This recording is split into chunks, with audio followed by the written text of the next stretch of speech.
ونستعينه ونؤمن به ونتوكل عليه ونعوذ بالله من شرور أنفسنا ومن سيئات أعمالنا من يهده الله فلا مضل له ومن يضلل فلا هادي له ونشهد أن لا إله إلا الله وحده لا شريك له ونشهد أن محمدا عبده ورسوله أرسله بالهدى ودين الحق ليظهره على الدين كله ولو كره المشركون اللهم صل على محمد وعلى آل محمد كما صليت على إبراهيم وعلى آل إبراهيم إنك حميد مجيد اللهم بارك على محمد وعلى آل محمد كما باركت على إبراهيم وعلى آل إبراهيم إنك حميد مجيد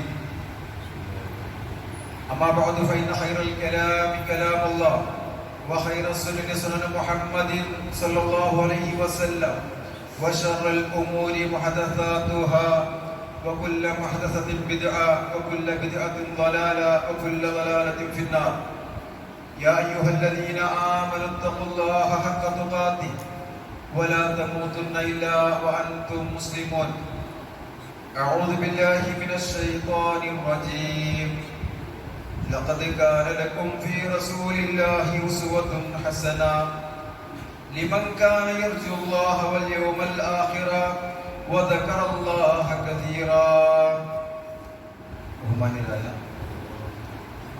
സഹോദരന്മാരെ സഹോദരിമാരെ വിശ്വാസികൾ അല്ലാഹുവിൻ്റെ അപാരമായ അനുഗ്രഹങ്ങൾ അനുഭവിച്ച് ജീവിക്കുമ്പോൾ ആ റബ്ബിന് ശുക്റും ദിക്റും ചൊല്ലി റബ്ബിന്റെ ഇഷ്ടം സമ്പാദിച്ച് സ്വർഗത്തിന് അവകാശികളായി ജീവിക്കണമേ എന്ന് ആദ്യമായി ഓർമ്മപ്പെടുത്തുകയാണ് വസീയത്ത് ചെയ്യുകയാണ്. അല്ലാഹു സുബ്ഹാനഹു വ തആല നമുക്കെല്ലാം തൗഫീഖ് നൽകി അനുഗ്രഹിക്കുമാറാവട്ടെ. ഇസ്ലാം മതം പരിപൂർണമായ മതമാണ്.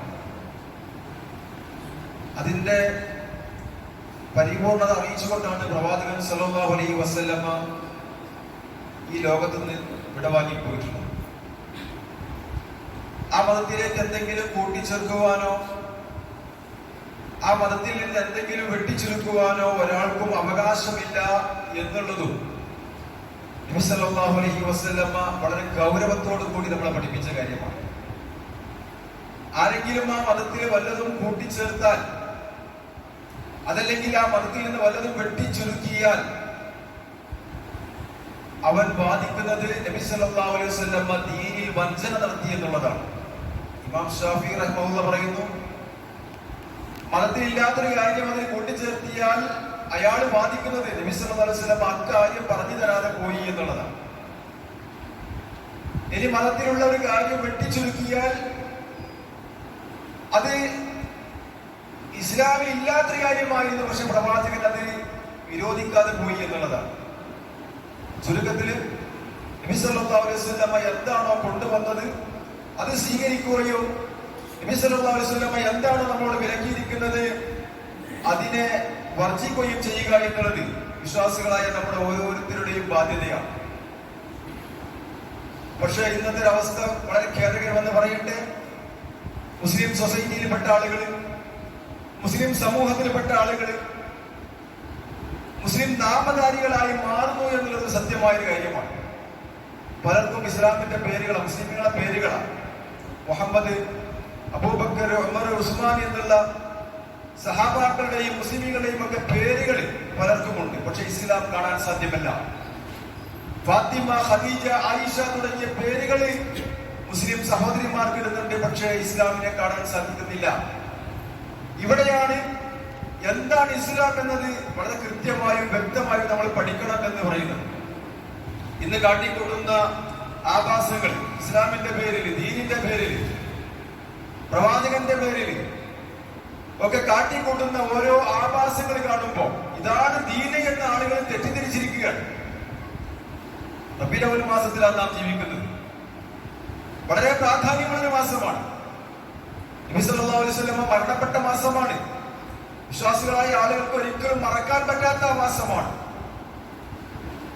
പക്ഷേ പ്രവാചകൻ ജനിച്ചതും ഈ മാസത്തിലാണെന്ന് പറയുന്നുണ്ട്. അഭിപ്രായ വ്യത്യാസങ്ങളുമുണ്ട്. പ്രവാചകൻ ഹിജ്റ പോയതും ഈ ഒരു മാസത്തിലാണ്, റബീഉൽ അവ്വൽ മാസത്തിലാണ്.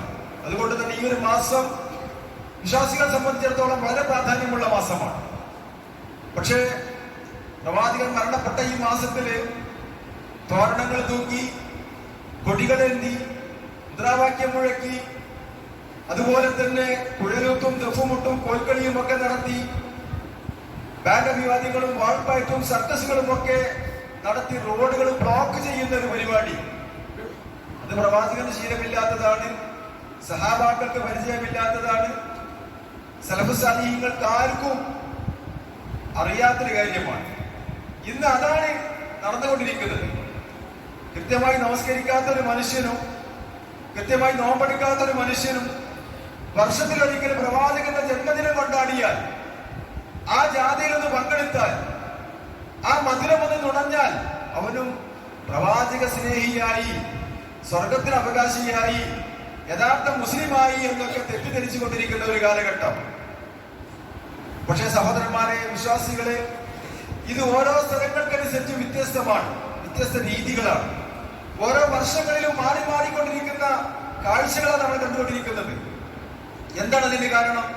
പ്രമാണങ്ങളില്ലാത്തത് കൊണ്ട്, പ്രവാചകൻ ചെയ്യാത്തത് കൊണ്ട്, സഹാബികളുടെ മാതൃകയില്ലാത്തത് കൊണ്ട്, റസൂലുള്ളാഹി സ്വല്ലല്ലാഹു അലൈഹി വസല്ലമ കാണിച്ചു തന്ന ഏതെങ്കിലും ഒരു കർമ്മങ്ങൾ അതൊരിക്കലും മാറ്റം സംഭവിക്കില്ല. കൊല്ലങ്ങൾക്കനുസരിച്ച്, കാലങ്ങൾക്കനുസരിച്ച്, സ്ഥലങ്ങൾക്കനുസരിച്ച്, രാജ്യങ്ങൾക്കനുസരിച്ച് അതൊരു മാറ്റം സംഭവിക്കൂല.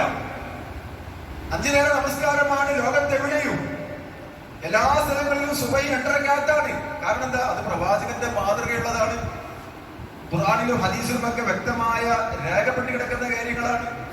പക്ഷേ നബിദിനാഘോഷം എന്ന പേരിൽ കാട്ടിക്കൂട്ടുന്ന ആഭാസങ്ങളും തോന്നിവാസങ്ങളും താന്തോന്നിത്തരങ്ങളും ഒക്കെ ഓരോ രാജ്യങ്ങൾക്കും സ്ഥലങ്ങൾക്കും സമയങ്ങൾക്കും ഒക്കെ അനുസരിച്ച് മാറിക്കൊണ്ടിരിക്കുന്നുണ്ട്. അതിൽ നിന്ന് നമുക്ക് മനസ്സിലാക്കാം ഇതിന് പ്രമാണങ്ങൾ അടിസ്ഥാനമില്ല എന്നുള്ളത്. ഖൈറുൻ നാസി ഖർനി സുമ്മല്ലദീന യലൂനഹും സുമ്മല്ലദീന യലൂനഹും, നൂറ്റാണ്ടുകളിൽ വെച്ച് ഏറ്റവും ഉത്തമമായ നൂറ്റാണ്ട് ഞാൻ ജീവിച്ച നൂറ്റാണ്ടാണ് റസൂലുള്ളാഹി സ്വല്ലല്ലാഹു അലൈഹി വസല്ലം. സുമ്മല്ലദീന യലൂനഹും സുമ്മല്ലദീന യലൂനഹും, പിന്നെ തൊട്ടടുത്ത നൂറ്റാണ്ട്, അതിനടുത്ത നൂറ്റാണ്ട്, അതാണ് ഏറ്റവും നല്ല നൂറ്റാണ്ടെന്ന് പ്രവാചകൻ പഠിപ്പിച്ചു. പക്ഷേ ആ നൂറ്റാണ്ടുകൾക്കൊന്നും പരിചയമില്ലാത്ത ഒരു കാര്യം ദീനിന്റെ പേരിൽ ആരെങ്കിലും കാട്ടിക്കൂട്ടുന്നുണ്ടെങ്കിൽ അതിന് താന്തോന്നിത്തരം, തോന്നിവാസം, ആഭാസം എന്നൊക്കെ അതിന് പറയാം. അത് വിദ്യാർത്ഥ കാര്യമാണ്. റസൂൽ പറഞ്ഞു, ദീൻ പൂർത്തിയാക്കിയതിനു ശേഷം ആ ദീനിലില്ലാത്ത ഒരു കാര്യം ആരെങ്കിലും അതിലേക്ക് കൂട്ടിച്ചേർത്താൽ ഫഹുവ റദ്ദുൻ, അത് തള്ളപ്പെടണം. അതൊരിക്കലും പരിഗണിക്കരുത്, അതിന് ന്യായീകരിക്കരുത്, അത് ദീനില്ലാത്ത കാര്യമാണെന്ന് പറഞ്ഞു. സുബ്ഹാനല്ലാഹ്, ഇന്ന് മുസ്ലിം സമുദായം എവിടെ എത്തി?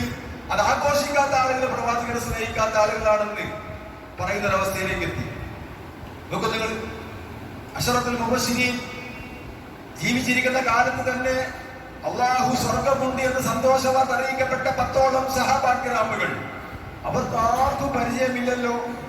അബൂബക്കറും ഫിൽ ജന്ന, ഉമറും ഫിൽ ജന്ന, ഉസ്മാനും ഫിൽ ജന്ന, അലിയും ഫിൽ ജന്ന എന്നൊക്കെ പേരെടുത്ത് പറഞ്ഞുകൊണ്ട് പറഞ്ഞ ജീവിതകാലത്ത് തന്നെ സ്വർഗമുണ്ടെന്ന സന്തോഷ വാർത്ത സ്വന്തം ചെവികളാൽ കേട്ട ഒരൊറ്റ സഹാബാക്കൾക്കും പരിചയമില്ലാത്ത ഒരു കാര്യം. 4 ഖുലഫാഉർ റാഷിദീൻ 30 വർഷം ഭരണം നടത്തിയിട്ടുണ്ട്. 30 വർഷം അവർക്കാർക്കും പരിചയമില്ലാത്തൊരു കാര്യം. ദീനിന്റെ പേരിൽ ആരെങ്കിലും നടത്തുന്നുണ്ടെങ്കിൽ അതിന്റെ പിന്നാലെ പോവേണ്ട ആളുകളല്ല വിശ്വാസികള്. ഖുർആനും സുന്നത്തും അംഗീകരിക്കുന്ന ആളുകളാ. ആളുകളുടെ കൂടെ കൂടേണ്ട ആളുകളല്ല. മറിച്ച് വ്യക്തമായ പ്രമാണങ്ങളുടെ രേഖയുണ്ടെങ്കിൽ മാത്രമേ അത് ചെയ്യാൻ പാടുള്ളൂ എന്ന് മനസ്സിലാക്കിയ ആളുകളാണ് വിശ്വാസികളായ ആളുകൾ. സഹോദരന്മാരെ, സുഹൃത്തുക്കളെ, നബി ജനിച്ച നാട്ടിലോ വീട്ടിലോ ഈ ഒരു ആഘോഷമില്ല. സുബ്ഹാനല്ലാഹ്, ഈ ഒരു ആഘോഷം നബിയെ സ്നേഹിക്കൽ അവരില്ലേ? നബി ജനിച്ച നാട്ടില്, നബി ജനിച്ച വീട്ടില്, നബി മരണപ്പെട്ട നാട്ടിലും വീട്ടിലും അവിടെ ഒന്നും ഈ ഒരു ആഘോഷമില്ല. ഒരു ജന്മദിനം ആഘോഷിക്കുക അല്ലെങ്കിൽ ചരമദിനം ആചരിക്കുക, ഇതൊന്നും ഇസ്ലാമികമല്ല എന്ന് നമ്മൾ മനസ്സിലാക്കണം. ഇസ്ലാമികമായിരുന്നെങ്കിൽ അതിന്റെ പ്രമാണങ്ങളിൽ തെളിവുകൾ കാണാമായിരുന്നു. പക്ഷെ തെളിവുകൾ കാണാൻ സാധ്യമല്ല. വിശുദ്ധ ഖുർആനിലെ ഒരുപാട് പ്രവാചകന്മാരുടെ പേരെടുത്ത് പറഞ്ഞിട്ടുണ്ട്. 25ഓളം പ്രവാചകന്മാരുടെ പേരുകൾ വിശുദ്ധ ഖുർആനിൽ കാണാൻ സാധിക്കും. പക്ഷേ ഒരൊറ്റ പ്രവാചകന്റെയും ജനന തീയതി ഖുർആനിൽ കാണാൻ സാധ്യമല്ല. 10,000-കണക്കിന് ഹദീസുകളുണ്ട്. ഒരൊറ്റ ഹദീസുകളിൽ പോലും പ്രവാചകന്മാരുടെ ജന്മദിന ഡേറ്റ് ഓഫ് ബർത്ത് കാണാൻ സാധ്യമല്ല. പ്രവാചകന്റെ തന്നെയും ജന്മദിനത്തെ സംബന്ധിച്ച് 8ഓളം അഭിപ്രായങ്ങൾ പണ്ഡിതന്മാർ രേഖപ്പെടുത്തുന്നുണ്ട്. റബീഉൽ അവ്വൽ 12 മാത്രമല്ല, റബീഉൽ അവ്വൽ മാസത്തിൽ തന്നെ 8ഓളം അഭിപ്രായങ്ങൾ. 2-നാണെന്നും, അതല്ല 8-നാണ്, 9-നാണെന്നും, അതല്ല 12-നാണെന്നും പറയുന്ന ഒരുപാട് പണ്ഡിതന്മാരുണ്ട്. മാസങ്ങൾ റബീഉൽ അവ്വൽ മാസമല്ല എന്ന് പറയുന്ന പണ്ഡിതന്മാരുണ്ട്. എന്താ കാരണം? അങ്ങനെ ജന്മദിനം ആഘോഷിക്കുന്ന പരിപാടി ദീനിലുണ്ടായിരുന്നെങ്കിൽ, അത് പ്രവാചകനും സഹാബത്തും ചെയ്തു പോയിരുന്നെങ്കിൽ വളരെ വ്യക്തമായി പ്രമാണങ്ങളിൽ നമുക്ക് കാണാൻ സാധിക്കുമായിരുന്നു. പക്ഷേ കാണാൻ സാധിക്കുന്നില്ല. പിന്നെ എവിടുന്നാണ് ഈ ആഘോഷം വന്നത്? ഇത് മുൻഗാമികളായ ജൂതന്മാരും ക്രിസ്ത്യാനികളും ക്രൈസ്തവരും അവരൊക്കെയും അവരുടെ മതത്തിന്റെ ഭാഗമായി ആചരിച്ചുകൊണ്ടിരിക്കുന്ന ആചാരങ്ങള് പിൽക്കാലത്ത് അത് ഇസ്ലാമിലേക്ക് കടന്നുകൂടി മുസ്ലിങ്ങളായ ആളുകളും അത് ചെയ്യാൻ തുടങ്ങി. ഫാത്തിമിയാക്കളായ ആളുകൾ, ഷിയാക്കളുടെ കൂട്ടത്തിൽപ്പെട്ട ഫാത്തിമിയാക്കളായ ആളുകളാണ് ഇത് ആദ്യമായി കൊണ്ടുവന്നതെന്ന് എല്ലാവരും അംഗീകരിക്കുന്ന കാര്യമാണ്. മാത്രമല്ല, നമ്മുടെ മുസ്ലിം വീടുകളിലൊക്കെ പലപ്പോഴും പല പ്രായം ചെന്ന ആളുകളൊക്കെ ചെല്ലാറുള്ള ഏടുകളുണ്ട്. ആ ഏടുകളിൽ പോലും വളരെ കൃത്യമായി പറയുന്നു, നബിയുടെ ജന്മത്തെ സംബന്ധിച്ച്, അതിന്റെ ദിവസത്തെ സംബന്ധിച്ച്, ആ മാസത്തെ പറ്റിയും ആ ദിവസത്തെ പറ്റിയും ഒക്കെ അഭിപ്രായ വ്യത്യാസങ്ങളുണ്ട്. എവിടെ പറയുന്നത്? ഇത് ആഘോഷിക്കുന്ന ആളുകൾ തന്നെ. പൂർവികന്മാരായ പണ്ഡിതന്മാർക്കിടയിൽ ഭിന്ന അഭിപ്രായങ്ങളുണ്ട്. അപ്പൊ ഇങ്ങനെയുള്ള ഒരു കാര്യം. പക്ഷെ ഒരു കാര്യത്തിൽ നമുക്ക് യോജിപ്പെട്ട് പ്രവാചകൻ മരണപ്പെട്ട റബീഉൽ അവ്വൽ മാസത്തിലാണ്, ഒരു സംശയമില്ല. അത് കൃത്യമായി രേഖപ്പെട്ടിട്ടുണ്ട്. അത് റബീഉൽ അവ്വൽ 12-നാണ്. അത് തിങ്കളാഴ്ച ദിവസമാണ്. അത് ഉച്ചയോടടുത്ത സമയമാണ്. എല്ലാം വളരെ വ്യക്തമായി രേഖപ്പെട്ട് കിടക്കുന്നുണ്ട്. സുബ്ഹാനല്ലാഹ്. പക്ഷെ എന്താണ് ജനിച്ചത്? അതിനെ സംബന്ധിച്ച് ഒരുപാട് അഭിപ്രായങ്ങൾ. അതിന്റെ മാസത്തിൽ റബീഉൽ അവ്വൽ മാസമാണെന്ന് പറയുന്നതോടൊപ്പം മുഹറത്തിലാണെന്നും റജബിലാണെന്നും സഫറിലാണെന്നും അതെല്ലാം റമദാനിലാണെന്നും എന്നൊക്കെ അഭിപ്രായങ്ങൾ പണ്ഡിതന്മാർ രേഖപ്പെടുത്തിയിട്ടുണ്ട്. എന്താ കാരണം? അത് മുൻഗാമികൾ ആചരിച്ചിട്ടില്ല, ആഘോഷിച്ചിട്ടില്ല. ജന്മദിനം ആഘോഷിക്കുന്ന സമ്പ്രദായം ഇസ്ലാമികമല്ല. അത് പ്രവാചകന്റേത് മാത്രമല്ല, നമ്മുടേതും ഒക്കെ തന്നെ. അപ്പൊ നമ്മളെ കൊണ്ട് നമ്മളെ സമൂഹത്തിലൊക്കെ കടന്നുകൂടിയൊരു തെറ്റായ ഒരു വിശ്വാസമാണ് കുട്ടികൾ ബർത്ത്ഡേ ആഘോഷിക്കുക. വലിയൊരു കേക്കൊക്കെ വാങ്ങിക്കൊണ്ടുവന്ന് പാട്ടുപാടി അത് മുറിച്ച് അതിങ്ങനെ തിന്നാൻ കൊടുക്കുന്ന ഒരു ഏർപ്പാട്. ഇത് മുസ്ലിങ്ങളുടെ ശരിയല്ല. എന്നാലോ ജൂതന്മാരുടെയും ക്രിസ്ത്യാനികളുടെയും ശൈലിയാണ്, അവരുടെ സ്വഭാവമാണ്. അത് നമ്മുടെ ഇടയിലേക്ക് ഇങ്ങനെ കാര്യം വരികയാണ്. അതിനാണ് മതത്തിലില്ലാത്തൊരു കാര്യം മതത്തിന്റെ പേരിലൊക്കെ ചെയ്യുമ്പോ, അത് പ്രവാചകന്റെ പേരിൽ ചെയ്യുമ്പോ അത് തെറ്റാണ്, ബിദ്അത്താണ്. അത് ഒരിക്കലും ഒരു മുസ്ലിങ്ങള് അതുമായി സഹകരിക്കാൻ പാടില്ല എന്നുള്ള ഒരു സത്യം സ്വർഗം ആഗ്രഹിക്കുന്ന ആളുകൾ മനസ്സിലാക്കണം. കാരണം ഒരു ബിദ്അത്ത് ചെയ്തുകൊണ്ടാണ് നാം ജീവിക്കുന്നതെങ്കിൽ നമ്മുടെ പ്രാർത്ഥനകൾ പോലും ഒന്നും സ്വീകരിക്കൂല, നമ്മുടെ അമലുകൾ പോലും ഒന്നും സ്വീകരിക്കൂല, നമ്മുടെ തൗബകൾ പോലും ഒന്നും സ്വീകരിക്കൂല. സഹോദരന്മാർ, അതിന്റെ ഗൗരവത്തിലാണ് 5 നേരം നമസ്കരിക്കുന്ന നമസ്കാരം സ്വീകരിക്കാതെ പോകുമെങ്കിൽ നാം ഒരു ദൗർബല്യ നിമിഷത്തിൽ ചെയ്തു പോയ തെറ്റുകള്, ആ തെറ്റുകൾ തെറ്റാണെന്ന് ബോധ്യമായി ഒന്ന് ഖേദിച്ചു മടങ്ങാൻ തയ്യാറായി നിൽക്കുമ്പോ ആ തൗബ പോലും സ്വീകരിക്കാൻ തയ്യാറാകുന്നില്ലെങ്കിൽ അങ്ങനത്തെ ഒരു അമല് എന്തിനാ നമ്മൾ ചെയ്യുന്നത്? ദീൻ എന്ന് പറഞ്ഞാൽ അതൊരു തട്ടിക്കൂട്ടലല്ല, കാട്ടിക്കൂട്ടലുമല്ല. അത് പ്രവാചകൻ വ്യക്തമായി പഠിപ്പിച്ച മതമാണ്. ആ മതത്തിലില്ലാത്തൊരു കാര്യം മതത്തിന്റെ പേരിൽ ആരെങ്കിലും ആഘോഷിക്കുന്നുണ്ടെങ്കിൽ, ആചരിക്കുന്നുണ്ടെങ്കിൽ, വിശ്വസിക്കുന്നുണ്ടെങ്കിൽ അത് തള്ളപ്പെടണമെന്ന് ബിദ്അത്താണ്. എല്ലാ ബിദ്അത്തുകളും ദലാലത്തുകളാണ്. അതൊക്കെ നരകത്തിലാണ്. നമ്മളിങ്ങനെ കേട്ടാ പോരാ, അത് ഉൾക്കൊള്ളണം, മനസ്സിലാക്കണം. സഹോദരന്മാരെ, സഹോദരിമാരെ, വളരെ വ്യക്തമായും കൃത്യമായി നമ്മൾ മനസ്സിലാക്കേണ്ട ഒരു സത്യം,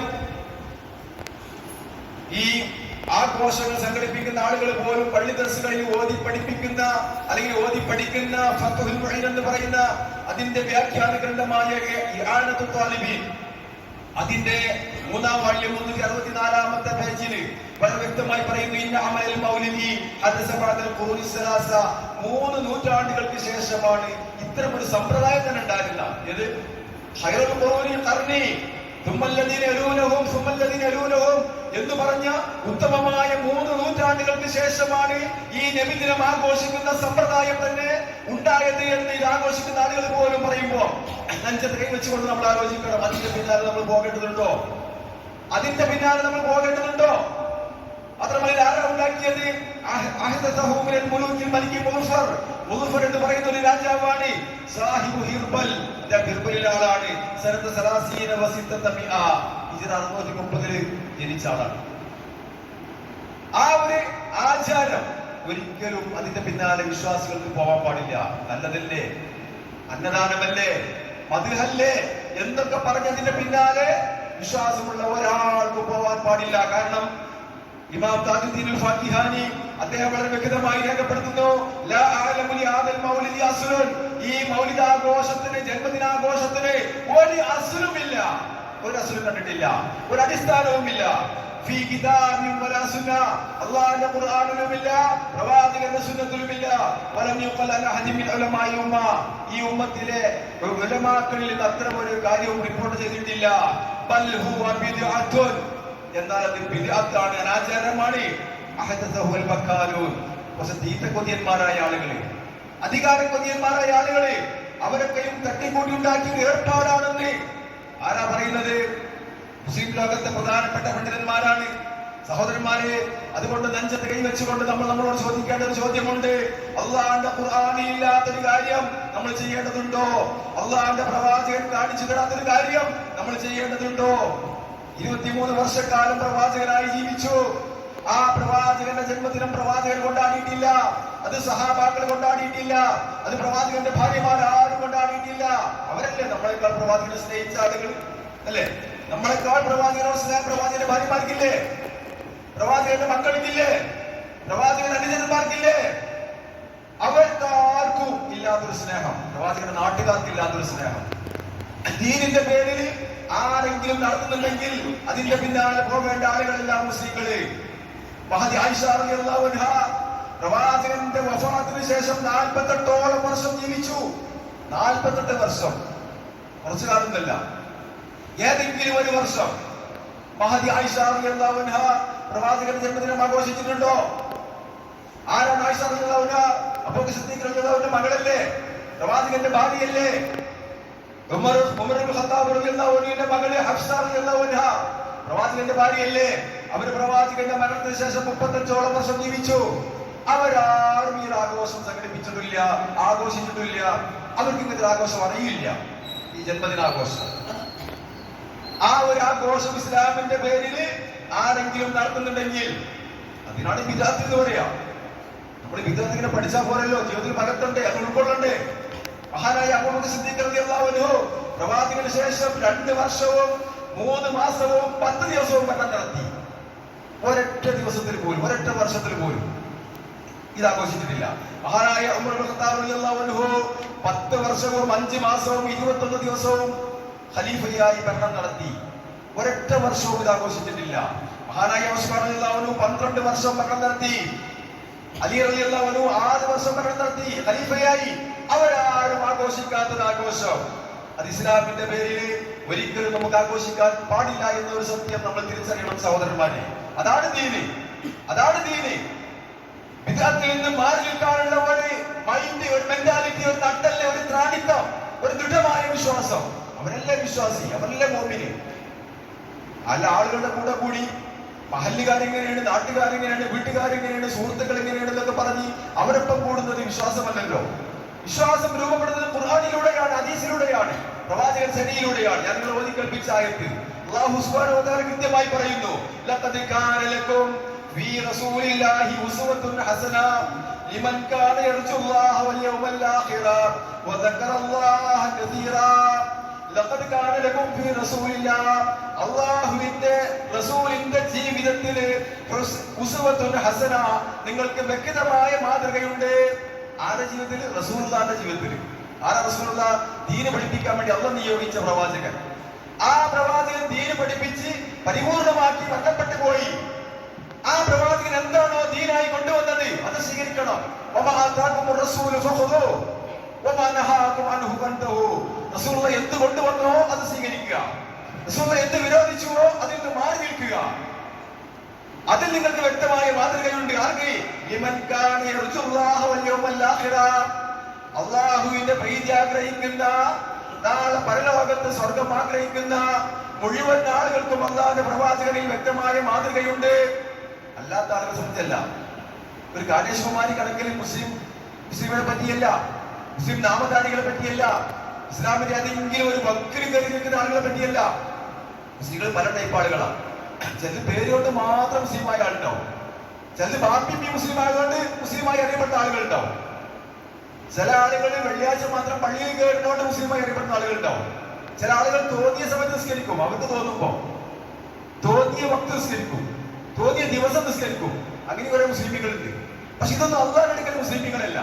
ഇതൊക്കെ നമ്മുടെ നാട്ടുകാരുടെ ഇടയിലും മുസ്ലിമികളാണ്, മഹലിന്റെ ഇടയിലും നാട്ടുകാർക്കിടയിലും വീട്ടുകാർക്കിടയിലൊക്കെ മുസ്ലിമികളാണ്. അള്ളാഹുവിന്റെ അടുക്കൽ മുസ്ലിം ആകണമെങ്കിൽ കൃത്യമായി ദീന് പാലിക്കണം, 5 നേരം കൃത്യമായി നമസ്കരിക്കണം, 1 മാസം കൃത്യമായി നോമ്പടിക്കണം, കൃത്യമായി സകാത്ത് കൊടുക്കണം, കൃത്യമായി ഹജ്ജ് കർമ്മം നിർവഹിക്കണം. അപ്പോഴേ അള്ളാഹുവിന്റെ അടുക്കൽ മുസ്ലിം ആവുള്ളൂ.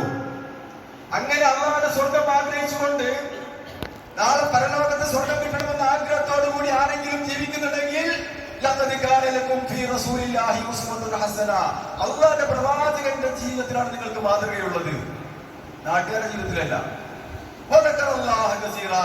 നിങ്ങൾ അള്ളാഹുവിനെ ധാരാളമായി ഓർത്തോളൂ. സഹോദരന്മാരെ, സഹോദരിമാരെ, ഇത് വിശ്വാസത്തിന്റെ കാര്യമാണ്. ഇത് സ്വർഗത്തിന്റെയും നരകത്തിന്റെയും കാര്യമാണ്. നാം തീരുമാനിക്കണം. സുന്നത്ത് അവലംബിച്ചുകൊണ്ട്, സുന്നത്ത് മുറുകെ പിടിച്ചുകൊണ്ട്, സുന്നത്തിന് വേണ്ടി ത്യാഗം ചെയ്തുകൊണ്ട് സ്വർഗം കരസ്ഥമാക്കണോ? അതെല്ലാം നാട്ടുകാരൊപ്പം കൂടി, വീട്ടുകാരൊപ്പം കൂടി, സുഹൃത്തുക്കളൊപ്പം കൂടി തന്നിഷ്ടങ്ങൾക്കനുസരിച്ച് ജീവിച്ചുകൊണ്ട് നരകം വാക്കണോ? നമ്മളാ തീരുമാനിക്കേണ്ടത്. തീരുമാനം നാം ഓരോരുത്തരും എടുക്കണം. നമ്മൾ ഓരോരുത്തരുമാണ് അള്ളാഹുവിന്റെ കോടതിയിൽ ഹാജരാകുക. ഈ ഭൂമി ലോകത്തേക്ക് നമ്മൾ എങ്ങനെ വന്നോ അതുപോലെ ഒറ്റക്കൊറ്റക്കാർ റബ്ബിന്റെ മുമ്പിൽ ഹാജരാകുക. നാം ചെയ്തിരിക്കുന്ന കർമ്മങ്ങൾക്ക് വ്യക്തമായും കൃത്യമായോ നമ്മൾ ഓരോരുത്തരും മറുപടി പറയണം. മറ്റൊരാളുണ്ടാവില്ല, സഹായിക്കാൻ ആരുണ്ടാവില്ല. ദുനിയാവിൽ ഒരുപാട് ആളുകൾ ഉണ്ടാവും, മാതാപിതാക്കൾ ഉണ്ടാവും, മക്കളുണ്ടാവും, ഇണകളുണ്ടാവും, സുഹൃത്തുക്കളുണ്ടാവും, പാർട്ടി നേതാക്കന്മാരുണ്ടാവും, ഒരുപാട് ആളുകൾ ഉണ്ടാവും.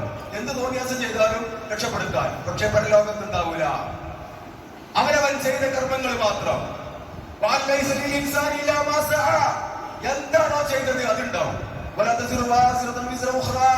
ഒരാളുടെ പാപഭാരം മറ്റൊരാൾ വഹിക്കൂല. അതുകൊണ്ടാണ് പരലോകത്ത് നിന്ന് ഇങ്ങനെ മക്കളെ കാണുമ്പോ ബാപ്പിമ്മി ഓടിപ്പോവുക, പാപ്പാനിമാനി കാണുമ്പോ മക്കൾ ഓടിപ്പോവുക. എന്താ? എന്തെങ്കിലും ഒരു പാപഭാരം ഏറ്റെടുക്കാൻ ഒരാളും തയ്യാറല്ല. അവനവന്റെ കാര്യം നഫ്സി നഫ്സി നഫ്സി നഫ്സി, സ്വന്തം കാര്യം. നരകം കൺമുമ്പിൽ കണ്ടുകൊണ്ടിരിക്കുക. വിദ്യാർത്ഥികൾ ചെയ്ത മുഴുവൻ ആളുകളും നരകത്തിന് അവകാശികളായി മാറും. ശിർക്ക് ചെയ്ത ആളുകൾ നരകത്തിന് അവകാശികളായി മാറും. കുഫ്രിന്റെ ആളുകൾ നരകത്തിന് അവകാശികളായി മാറും. കരകളഞ്ഞ തൗഹീദ് സ്വീകരിച്ച, പ്രവാചകന്റെ സുന്നത്തുകൾ അവലംബിച്ച, യഥാർത്ഥ മുസ്ലിമായി ഈ ഭൂമി ലോകത്ത് ജീവിക്കാൻ തയ്യാറായ ആളുകൾക്ക് മാത്രമാണ് സ്വർഗമെന്ന് മനസ്സിലാക്കുക. അല്ലാഹു സുബ്ഹാനഹു വ തആല സത്യം സത്യമായി കേൾക്കുവാനും അത് ഉൾക്കൊള്ളുവാനും നമ്മളെല്ലാവരെയും അനുഗ്രഹിക്കുമാറാവട്ടെ.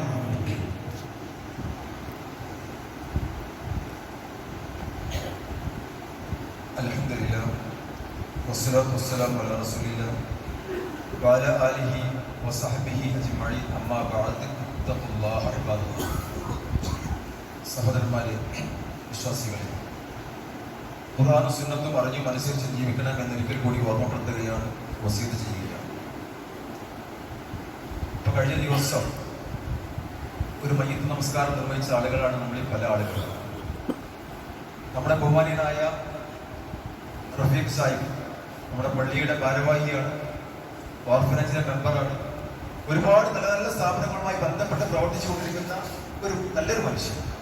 അദ്ദേഹം അന്ന് പോലും തഹജ്ജുദിന്റെ സമയത്ത് എഴുന്നേറ്റിട്ടുണ്ട് എന്നാണ് ഞാൻ മനസ്സിലാക്കിയത്. നേരത്തെ എഴുന്നേറ്റ് വീട്ടിൽ നിന്ന് ഉളൂ ചെയ്തുകൊണ്ട് പള്ളിയിലേക്ക് നടന്നു വന്ന് പള്ളിയിൽ പ്രവേശിച്ച് സുബ്ഹി നമസ്കാരം നടന്നുകൊണ്ടിരിക്കെ അദ്ദേഹത്തെ അല്ലാഹു തആല കൂട്ടിക്കൊണ്ടു പോവുക. അൽഹംദുലില്ലാഹ്. എന്തൊരു നല്ല ഒരു മരണമാണ്. ശുദ്ധിയോടുകൂടി ഉളൂ ചെയ്തുകൊണ്ട് ശുദ്ധിയോടുകൂടി പള്ളിയിലേക്ക് പ്രവേശിക്കുക. പള്ളി അള്ളാന്റെ ഭവന. അള്ളാന്റെ പള്ളിയിലേക്ക്, അള്ളാന്റെ ഭവനത്തിലേക്ക് കൂട്ടിക്കൊണ്ടുവന്ന് അള്ളാഹുമായിട്ട് സംസാരിച്ചുകൊണ്ടിരിക്കെ അത് കൂട്ടിക്കൊണ്ടു പോവുക.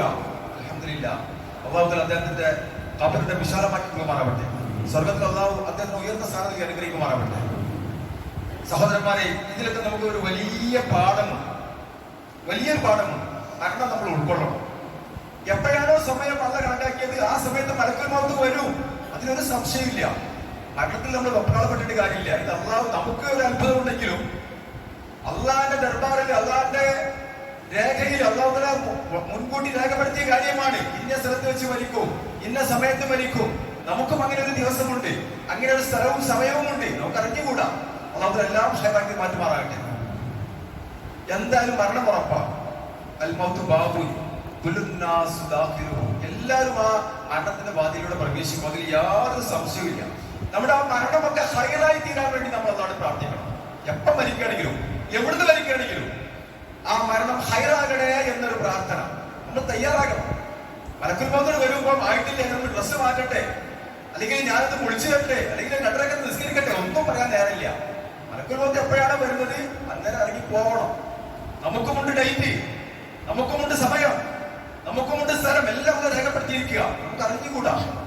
തയ്യാറാകണം. മരണത്തിനെ ഒരു വിശ്വാസിയെ സംബന്ധിച്ചിടത്തോളം ഒരിക്കലും മരണത്തെ ഭയപ്പെടേണ്ട ആവശ്യമില്ല. വിശ്വാസിക്ക് മരണം ആശ്വാസമാണ്, സന്തോഷവും സമാധാനവുമാണ്. കാരണം അള്ളാഹിന്റെ അടുക്കിലേക്കാണ് പോകുന്നത്, അള്ളാഹിന്റെ പ്രീതിയിലേക്കാണ് പോകുന്നത്, അള്ളാഹിന്റെ കാരുണ്യത്തിലേക്കാണ് പോകുന്നത്, അള്ളാഹിന്റെ സ്വർഗത്തിലേക്കാണ് പോകുന്നത്. പക്ഷെ എന്ത് വേണം? മരിക്കുന്ന സമയത്ത് ഈമാൻ ശരിയാക്കണം. റസൂലുള്ളാഹി സ്വല്ലല്ലാഹു അലൈഹി വസല്ലം പറഞ്ഞു, മൻ മാത, ഒരാൾ മരിച്ചു, വഹുവ ലാ യുശ്രികു ബില്ലാഹി ശൈആ, അയാൾ അല്ലാഹുവിൽ ഒരു ശിർക്കും ചെയ്തിട്ടില്ല. ശിർക്ക് ചെയ്യാതെ കറകളഞ്ഞ ഒരു തൗഹീദിന്റെ ആളുകളായി ഒരാൾ മരണപ്പെട്ടാൽ ദഖലൽ ജന്ന, അയാൾ സ്വർഗ്ഗത്തിൽ പ്രവേശിച്ചു. സുബ്ഹാനല്ലാഹ്, അൽഹംദുലില്ലാഹ്. അപ്പൊ ശിർക്ക് ചെയ്യാതെ നമുക്ക് മരിക്കാൻ സാധിച്ചാൽ, മരിക്കുന്ന സമയത്ത് തൗഹീദിന്റെ ആളായി മരിക്കാൻ സാധിച്ചാൽ ദഖലൽ ജന്ന, അയാൾ സ്വർഗ്ഗത്തിൽ പ്രവേശിച്ചു. വഹിയ ബുശ്റാനിൽ മുഅ്മിനീൻ, അതിവിശ്വാസികൾക്ക് വലിയ സന്തോഷമാണ്, വലിയ സമാധാനത്തിന്റെ വാക്കാണ്. അല്ലദീന യൽതസിമൂന ബിത്തൗഹീദില്ലാഹി വതജ്നബിൽ ശിർകി, ശിർക്കിൽ നിന്ന് മോചനം കിട്ടുകയും തൗഹീദിന്റെ ആളായി മാറുകയും ചെയ്യാൻ സാധിച്ചിരിക്കെ അള്ളാഹുവിന്റെ അടുക്കലേക്ക് പോകാൻ സാധിച്ചാൽ അൽഹംദുലില്ലാഹ്. അപ്പൊ അതുകൊണ്ട് സഹോദരന്മാരെ, സഹോദരിമാരെ, മരണം എപ്പോഴും സംഭവിക്കാം. ഇന്നലെ ഞാനുമായി ബന്ധപ്പെട്ട 5ഓളം മരണങ്ങൾ എനിക്ക് കേൾക്കാൻ സാധിച്ചു. നിങ്ങൾക്കും അതുപോലെ ഉണ്ടാകാം. അതുപോലെ ഒരു നാള് നമ്മുടെ മരണ വാർത്തയും മറ്റുള്ള ആളുകൾ കേൾക്കും. അപ്പോ നമുക്ക് വേണ്ടി ഒരാളും ഒരു കർമ്മം ചെയ്യാണ്ടാവില്ല. നമുക്ക് വേണ്ടി നമ്മൾ ചെയ്യണം. ഹയാത്ത് കാലത്ത് നമ്മൾ എന്ത് ചെയ്തോ അതേ നമുക്കുള്ളൂ എന്നുള്ള മനസ്സിലാക്കുക. അതുകൊണ്ട് ജീവിതം നന്നാക്കുക, വിശ്വാസം നന്നാക്കുക, ദീനിന് വേണ്ടി ആത്മാർത്ഥമായി പരിശ്രമിക്കുക, അള്ളാഹുവിന്റെ മാർഗത്തിൽ നമ്മൾ ഏർപ്പെടുക. അല്ലാഹു സുബ്ഹാനഹു വ തആല തീർച്ചയായും അള്ളാഹുവിന്റെ സ്വർഗ്ഗം നമുക്ക് നൽകും. നമ്മളെപ്പോഴും തയ്യാറാവുക. ഇവിടെ ജീവിക്കേണ്ട ആളുകളല്ല നമ്മൾ പരലോകത്ത് ജീവിക്കേണ്ട ആളുകളാണ്. പരലോകത്ത് എവിടെ ജീവിക്കണം അത് തീരുമാനിക്കുന്നത് ഇവിടെ വെച്ചിട്ടാണ്. അവിടെ സ്വർഗത്തിലാണോ അല്ല നരകത്തിലാണോ അത് ഇവിടെ തീരുമാനിക്കണം. എന്നിട്ട് അത് കൊണ്ടുപോകുള്ളൂ. അപ്പൊ പരലോകത്തെ സ്വർഗത്തിന് വേണ്ടി നമ്മൾ മത്സരിച്ച് പണിയെടുക്കണം, ആത്മാർത്ഥമായി പണിയെടുക്കണം. പണിയിലേക്ക് നേരത്തെ കാര്യം വന്നവനും അവസാന കാര്യം വന്നവനും ഒരു കൂലിയല്ല. നേരത്തെ കാര്യം വന്നവന് വലിയ പ്രതിഫലമുണ്ട്. 10ാമത്തെ സഫറിൽ സീറ്റ് കിട്ടിയ ആളുകൾക്ക് വലിയ പ്രതിഫലമുണ്ട്. സുഹൃത്തുക്കൾ കേൾക്കുമാരണം ചെയ്ത ആളുകൾക്ക് വലിയ പ്രതിഫലമുണ്ട്, അല്ലെ? വെള്ളിയാഴ്ച ദിവസം കുളിക്കൽ സുന്നത്താണ് എന്ന നെയ്യത്തോടു കൂടി കുളിച്ചവന് വലിയ പ്രതിഫലമുണ്ട്. അല്ലാത്തവരും പേരുള്ള പത്ത് സോപ്പ് തേച്ച് കുളിച്ച് വൃത്തിയായി. അപ്പൊ നെയ്യത്ത് വളരെ പ്രധാനം. ഒരു മനുഷ്യൻ, ഒരു മുസ്ലിം ബോധപൂർവ്വം ജീവിക്കേണ്ടവനാണ്, എങ്ങനെയെങ്കിലും ജീവിക്കേണ്ടവനല്ല. മറ്റുള്ള മനുഷ്യന്മാർക്ക് നേരത്തെ വൈകുന്നേരം മതി. പക്ഷെ മുസ്ലിം അങ്ങനെയല്ല. ബോധപൂർവം ഓരോ കർമ്മങ്ങളും നെയ്യത്തനുസരിച്ച് നമ്മൾ ചെയ്തു കഴിഞ്ഞാൽ രാവിലെ എഴുന്നേറ്റത് മുതൽ രാത്രി ഉറങ്ങുന്നത് വരെ ഇബാദത്തിലാണ്. ആണുങ്ങളും പെണ്ണുങ്ങളും. സുബ്ഹാനല്ലാഹ്, വലിയൊരു മതം, മഹത്തായ ഒരു മതം, സ്വർഗം കിട്ടാൻ എളുപ്പമുള്ള ഒരു മതം. അതിനാണ് അല്ലാഹു നമ്മളെ ജനിപ്പിച്ചതും ജീവിപ്പിക്കുന്നതും ഒക്കെ. സ്വർഗത്തിന് വേണ്ടി പണിയെടുക്കുക, പരിശ്രമിക്കുക, മരണപ്പെട്ടു പോയ ആളുകൾക്ക് വേണ്ടി നമ്മൾ പ്രാർത്ഥിക്കുക.